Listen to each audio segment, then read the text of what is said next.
fàttaliku lu bokk ci yonent bi sallallahu alayhi wa sallam rawatina bis bi ko fi yàlla indee kenn ku dib jullit mënu koo bañ.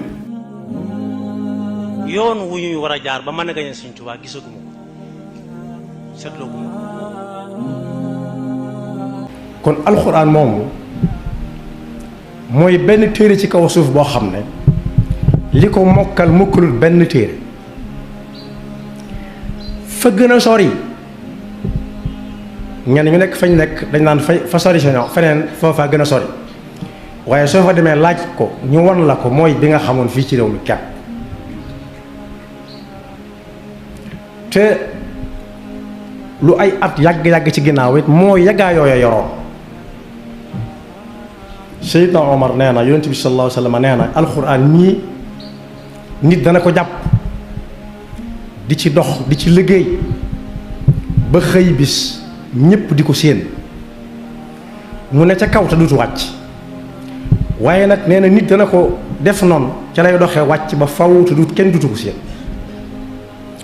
inna allaha yarfau bi hada alkitaabi aqwaman wa yadau bihi axarin. loolu ñu ngi koy gis ci suñu jamono moom rek lañ gis ci benn téere bu ñuy joxe ay neexali nangami million ci àdduna bépp bu yàggutoo rek fan yii rek am na ku dëkk ci wetu Tuubaa ñëw na yor ci aw raaya ak ya ko jiitu woon ak ya cay toppaat kanam la jëm mu ni su sa weesoog moom nag ci doye dal ko jël almet ak këyit taal ko mu tàkk waaye loolu da koy gën a siiwal day tax nit ñi gën koo bëgg day tax mu gën a barkeel ndax jëkkoon nañoo jaar ak moom foofu ca ay jamono yu yàgg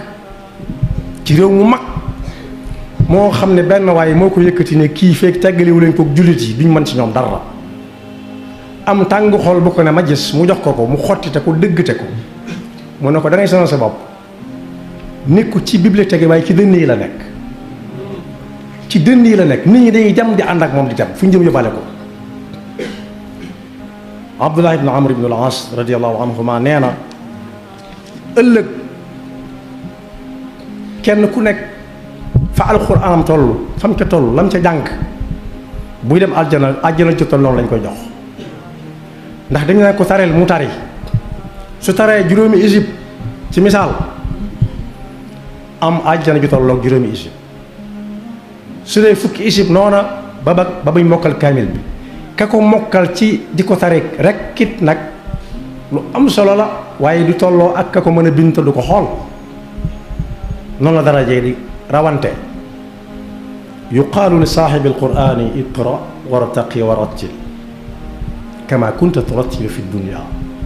fa inna manzilataka inda axiri ayatin taqra'uha. Sayyidina Abdullah ibn Mas'ud nag nee na képp koo xam ne luñ ko laaj mu tontu ca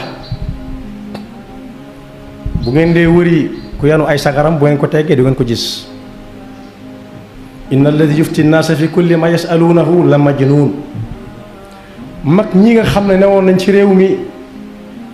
jàng ba am ci ñuy wooye ay tafsir fasara alquraan tafsira bari nit ñooñ boo leen masaan laaj dañ naan négal ba ma sekku ci téere ba ma yërewaat téere yi ba xam waaye tontu fa saasa déedéet néew na daal di cay teg ne képp koo xam ne laaj nañ ko lu mu xam na wax lam xam yam ca su ca xamul dara mu ne yàllaa ko xam xawma ko yàlla xam na ndax bokk na ci xam-xam bu set wécc bu ñu laajee loo xamul nga ne xawma ko yàllaa ko xam. man su'ila minkum an ilmin huwa indahu falyaqul bih fa in lam yakun indahu falyaqul allahu a'lam fa inna min al-ilmi an taqula lima la ta'lam allahu a'lam. ku ñu daan wax nag Alhaji Moustapha Guèye te nekkoon fii ci Sénégal di borom xam-xam bu lëw ab xam-xam allahu a'lam daana ko firee yàlla daal moo xam loolu mooy li wér ndax a'lam day mel ne kii daa xam kee xam ko ko gën leen a xam waaye moom dana yàlla daal a xam te mooy la wér allahu a'lam yàlla daal a xam. fàttaliku lu bokk ci yonent bi sallallahu alayhi wa sallam rawatina bis bi ko fi yàlla indee kenn ku dib jullit mënu koo bañ. yoon wu ñuy war a jaar ba mën a gañe Sëñ Tuubaa gisaguma ko seetloo guma ko